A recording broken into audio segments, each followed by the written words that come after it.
F-A-T. It's in the name. Welcome into the Helping Healing Humor podcast with Ben and Travis. Today we will be recapping our St. Jude weekend 2023. We've got guests galore. They're all beautiful human beings, and we'll get to the conversation with them right after these important messages. This episode of the Helping Healing Humor with Ben and Travis podcast is presented by Faulkner University. Faulkner University is a private Christian liberal arts university based in Montgomery, Alabama, with a mission to provide an education anchored by not only intellect, but also character and service. The Faulkner experience aims to educate the whole person. Every individual matters every day. We all want to become better versions of ourselves. No one wants to remain trapped where they are because of missed opportunities and unrealized dreams. At Faulkner University, we believe your dreams don't have an expiration date. We understand that you're looking for more than a degree. You want to find your niche and thrive in your career. Whether you're a high school senior just beginning your trek or an adult student looking for a better path, Faulkner is here to help guide your journey. Go to faulkner.edu to apply or get more info. That's faulkner.edu. I'm Travis Creasy. That's all pro counselor with the Record Counseling. Ben Hayes, how are you, man? Man, I'm doing good. Just got through with the St. Jude half marathon along with all of these folks, except for Justin down there, who's a crazy man, and decided to do the full. And Travis, who did, the other one. So there we go. We had a good time. 5K, baby. Yeah. It's all right. How you feel about it? It's okay. It's all right. I ran mine dressed as a Spider-Man, so Which I guess is probably tougher than Spider-Verse. No, it was fine. It was fine. But yeah, as we've mentioned, maybe not by name, other than Justin Bretherick's here with us. Justin, how are you, man? You're here with us, but maybe barely. I actually feel better than last year. You weren't limping when I saw you coming through. Until you celebrated. Yeah. And that's Josh Thorne who just talked. So, Josh, how are you doing? I'm fantastic. And it's the return of the Mac, or Will Mahan, anyways. Will, how are you, man? You were Mr. Encourager this weekend. I feel perfectly normal and feel great because I just got to cheer. And I also got to see that the team raised the full $16,000. So kudos to everybody for that, and to so many people that on the podcast have donated. So just a really cool thing. Yeah, we consider all those who donate, all those who run alongside our team as a part of Team Ben and Travis for Cypress Hayes, and it's been a great weekend, great fellowship, hanging out with some of the coolest people on the planet. And man, it seems like there were a whole lot more people here this year. I don't know if they put out a total number or not, but I know running the 5K, I was kind of dodging, felt like I was in a football game, which I actually preferred than running a 5K. I don't know that Josh was too happy about having to dodge human beings.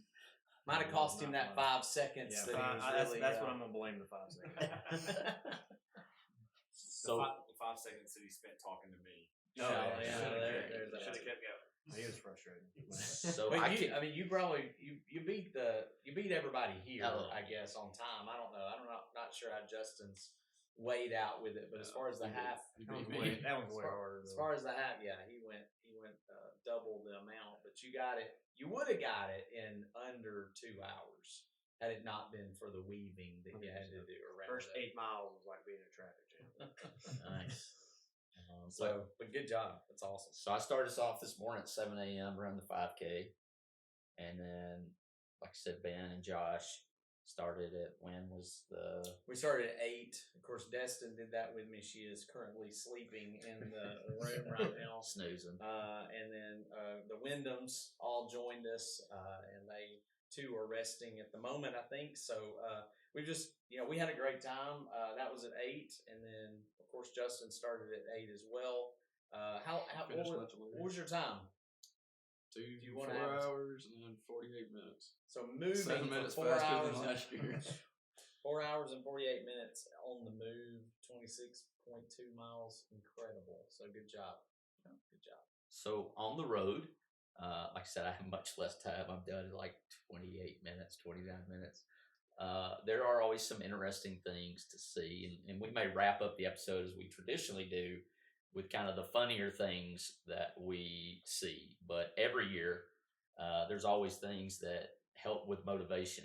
And of course, running through the research hospital where the kids are out there and all the nurses and doctors are out there cheering you on is the highlight. I often say that I would love to have those hills kind of prior to going into the hospital because then it's like, okay, I got to get to the hospital. But it is close enough to the end on the 5K that you're like, okay, I can run these. I have no idea mentally where you guys are at in that situation.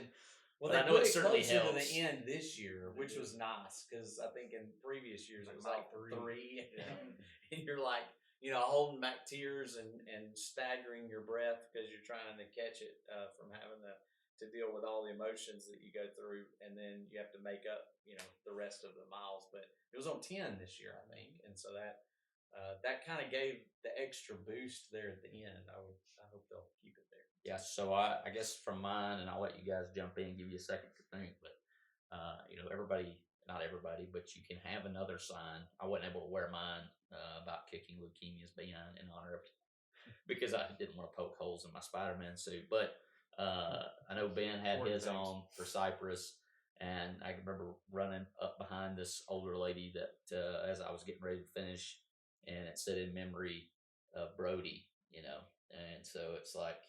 Or Brady, it was Brady, and I remember going around her and saying all the love to Brady, and she said, "Oh, thank you so much," and you go ahead and finish. But there are things like that. I think Ben, you mentioned the kisses from what was it? Abby, I think was right. Is that right? Abby. Abby. And when I went by, there was a guy dressed in a big foam, or I guess it was a guy, but a big foam Elvis head, and I just heard Elvis on the playlist, and I was like, I just heard one of your tunes. Well, there was the Jake. I know we see Jake. I remember us talking about that in previous ones, and I saw signs again for him. And as I was coming down the home stretch, as we call it, that the hill towards the finish line, his dad was standing there holding the sign, and it was Jake had lost his life to cancer at some point, and so just seeing that one, I was like, right here at the finish line, I'm gonna break down again because I got behind a lady that had just "cancer sucks" across the back of her T-shirt, but she was wearing the gold bracelet, which means they lost somebody. And so I said something to her as we passed by and just said, "Love your T-shirt," sorry for your loss, kind of thing, and kept going and saw some other very interesting ones. There was a sign in St. Jude where somebody was holding it up saying they're praying, that she's cheering you on from heaven. And it was a picture of a little girl. It's like, man, it's tough to get through those. So, but no tougher than what they've had to go through. Oh, yeah. I can think of a few, but I think you hit the nail on the head. You had the in honor, and then you had, I think there was another one, but in it memory. was the memory ones that got me. Yeah. Like you pass them, and you'd see like in honor, or there's three. I can't remember what the other one was, but it was I saw a few that was in memory. Yeah. And you're like, man, this is tough, but it's not that tough. Yeah, Destin ran with London, which is the little girl that had surgery the same day Cypress did, and she passed away a few years ago. And so Destin ran with in memory of on her pants, and then I had one for Cypress, just kind of running for Cypress or whatever. So, but yeah. Those are tough. I mean, but they keep you going. Like, I mean, we've said before, I can't do this at home. I try to run long distance at home, and it's just like, can't do it. And then you get out here, and I think it's the group, atmosphere one, and then you see these signs, and it's like, yeah, I guess I should keep running since people went through way more than I'm having to go through. So, what about you, Justin? See anything out there other than please just keep my legs going? Did you look at anything other than the ground? Yeah. Well, one thing that did happen, part of the race went by the river this year, and like while we were running by the river, the song "The River" came on. Like went down to the river to pray, and I was like, maybe I should be praying a little bit right now. Yeah. Because I've got a long ways to go. And while we were waiting, Will and I went down to hear Justin's name announced, and just a little before Justin crossed the line, they mentioned that somebody who had went to St. Jude and received treatment had just finished the full as well. And so there was a little twinge of, yeah, you loser, why couldn't you run to full? And then I was like, yeah, you are a loser, you're not running to full. But man, I was sitting there, and then I turn, and there's a billboard, one of the billboards that's got a kid on there. It's like, finish strong. And I'm like, yeah, I can't get away from it. It's, it's just, so my eyeballs sweated a little bit out there. We had somebody in the elevator it was his grandfather I think he said he had leukemia. He said now he's running in this one. And he was about to finish. He was going out there. Yeah, and he was a St. Jude patient as well. Wow.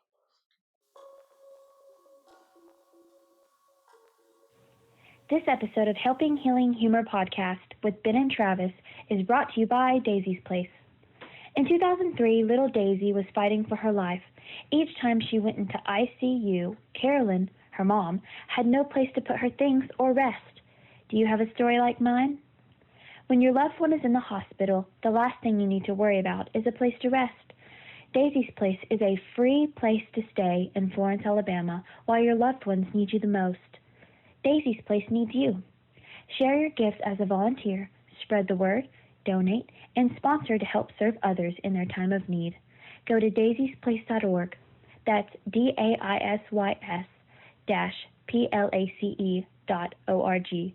Or give Carolyn a call at 256-629-6729. That's 256-629-6729. And then there are those funny things, right? That as we get ready to kind of wrap up our discussion, dressed as Spider-Man, you get attention, which most people are trying to avoid. And I'm like, bring it Shocking. You did something to get attention. Yeah. So as for the racing, their dodgeball weekend. So I was Spider-Man, and two things. I was up in the ballpark where they feed us afterwards, and there was they said there were 2 Greyhounds full of people on this team, and they'd raised like $230,000. And it was mainly women, and it was like Cajun women, like grandparent age Cajun women. Yes. And I had my mask on, and they're like, "Oh, no, you're not going anywhere. Just come on over here." And I was like, kind of fearful for my life for a minute. And one lady grabs me by the shoulder and says, my grandson loves Spider-Man. And then everybody's like, "Oh, let's get a group picture." So there's a picture out there floating me somewhere, dressed as Spider-Man with a bunch of Cajun grandmas. And then you guys were getting massages, which is a nice thing for this year. That was and fantastic. I had put my mask on and walked by, and there was a couple of parents. They had their kids in a little pull-behind wagon, and they were like, "Oh, Charlotte, it's Spider-Man." And I mean, before I even got my head around, she's crawling out and running over and almost tackles me. And they're like, "Would you mind taking a pic?" I was like, "This is why I'm here." The ladies that were giving us the massage were like, "There's people out here running this thing as Spider-Man." We're like, one of them's sitting right out there. Yeah. So we're getting One's in that group right over there. We don't claim him, but there he is. Yeah. So, man, it was a cool year. Mile 10, I don't know if I was telling Justin this. I don't know if they accidentally hacked our headsets, but somebody had the same frequency. And all you hear is, "Uno, dos, tres, cuatro, cinco, seis." And it was, "Come on, Barbie, let's go." And I'm like, and it was funny because at first I was like, "What's going on?" And the guy next to me was like, "Is somebody playing Let's Go Barbie?" And we had to restart our headsets because it kept going over and over. Nice. I thought that was kind of Interference. So shout out to Brody and Brock that ran on our team. I think they finished the half in like an hour and 36. I saw or that. 38. That was fantastic. So, like a 7.5 minute pace. They win the prize of the Ben and Travis group for sure. Tearing it up. They were rolling. Brock runs for Free Hardeman, so he's pretty fast anyway. He cheated. It's pretty awesome. He cheated. Yes.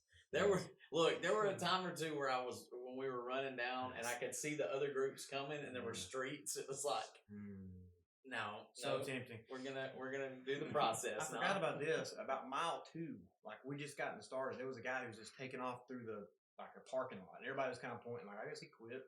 I don't know what he was doing, but he just literally just rode. There's my car. I gotta get something I don't out know of what it. he was doing. It was it was wild, but it's just such an awesome atmosphere. We had Karen Man came up and was cheering. Of course, we had Will. Mention Will. I got a good game from Will as I was. Will said he covered about 5 miles and going around cheering people. So I'm sure you may have seen some inspiring things and some funny things, and I just kind of No, you're good. overlooked you there, Will. There were 2 guys dressed as camels. I don't know if y'all saw them. I did actually. So I asked them while they were stopping for it the water. was 2 camels, and Santa Claus was running in between the 2 camels. So I high fived the Pope. That was good. I saw the Pope it was the chasing Santa Claus in a golf cart. You just can't get this anywhere else. I was about to kick it over to Justin and be like, "What did you see?" I don't know if anybody's topping that one. Oh man, I thought that was a real thing. Do you think It was the Mercedes. it's always interesting dressed as Spider-Man and you get in the elevator like you're Spider-Man. Do you really need the elevator? They were not realizing you were Yes, that was Travis great. Spider-Man. Yes, that was Until later. I got an elevator. You didn't say anything. That was phenomenal. Yes, yes. Well, I guess number one, thanks to everybody who listens, especially if you helped us, either monetarily, prayed for us, both, or if like Karen and Will, you just loaded up and came up here and encouraged. I didn't get to say much to Karen, but I did see the sign and I got me a power up before taking off. So Did you see the back of that sign that she was holding? I did not. She turned it around for a little while. It said like, "Are you tired of running?" I'm already tired of running this fast. Yeah, and it was before the start line started. I think I don't know. We could talk about signs of the year. I saw one watching you guys take off, and it was "Smile. You paid for this." Yes. Yep. I saw that one too. I saw the guy at the beginning and the end. The very first, before it started, it said the Kenyans have already finished. Yeah. And right when we got to mile 13, right before the end, he was standing there too. Oh, that was fantastic. The Kenyans have already finished. Yeah. I saw a couple of those. Which is probably a factual It statement. really Yes. was. Yes. Absolutely. It's kind of crazy how quickly it comes and goes. Every year we flip over and March rolls around. We start looking for the date to sign up, and of course it went up this year to 4,000, which is kind of crazy, and certainly I think made most of us probably pause about we're gonna be able to do this. And once again, a great community that surrounds both of us for some reason that still want to have something to do with us, and then shows up big in Memphis every year. And man, it's just a blast. You look forward to the day when you don't need weekends like this, where we're all together, worship for eternity, and have this kind of fellowship. But it is a nice little taste throughout the year. And as we get ready for Christmas, which at our house we call that the spirit of giving, it certainly has been something that you, the listener, or the watcher, or if you're just part of the Ben and Travis community and you tune in every year for the St. Jude wrap up, you're a part of that, and we're certainly thankful for that. And we will talk at you again soon. Ben's got something I else. was gonna say, if we're not gonna, there's still like a week, I think, to give. So it's not too late to give. I mean, we've reached our goals for the most part. I think Justin's still working on his. No, it's before I crossed the 26-mile mark. I donated the rest to reach mine, so I'm good. Nice. Okay. Oh. Well, still open. The stuff doesn't go to us. It goes to St. Jude, of course. And so we, if you'd like to give, then we'd love for you to do that too. So Obviously keep praying for the kids that are getting treatment. I know Cypress will be back up here. We're recording this on Saturday. Yeah. Think Tuesday he'll be up and here Wednesday, on Tuesday. So when this podcast comes out for public consumption, you'll be right back up here. And of course, we pray that everything goes well with that and that you'll have a safe trip. And that's the point of St. Jude. So y'all can come up here and not have to worry about what it's going to cost. And that's what you're raising money for. But thanks, guys. Appreciate you. Love you. You and your families. And, Josh, I'm just amazed that anytime the wives join us and come and then bring their kids, that's it's pretty bold. Shows their love and mercy. And We'll see what grace. happens next year. Yes. As if they show back up. Yes. It is key. So, anyways, y'all have a great one. We'll talk at you again soon. Thanks for being with us for this episode of the Helping Healing Humor podcast. Be sure to download our free ebook, 28 Days of Focused Living, at benandtravis.com and receive all of our Helping Healing and Humor extra content directly in your inbox. We look forward to having you join us at the same Ben and Travis time, same Ben and Travis channel.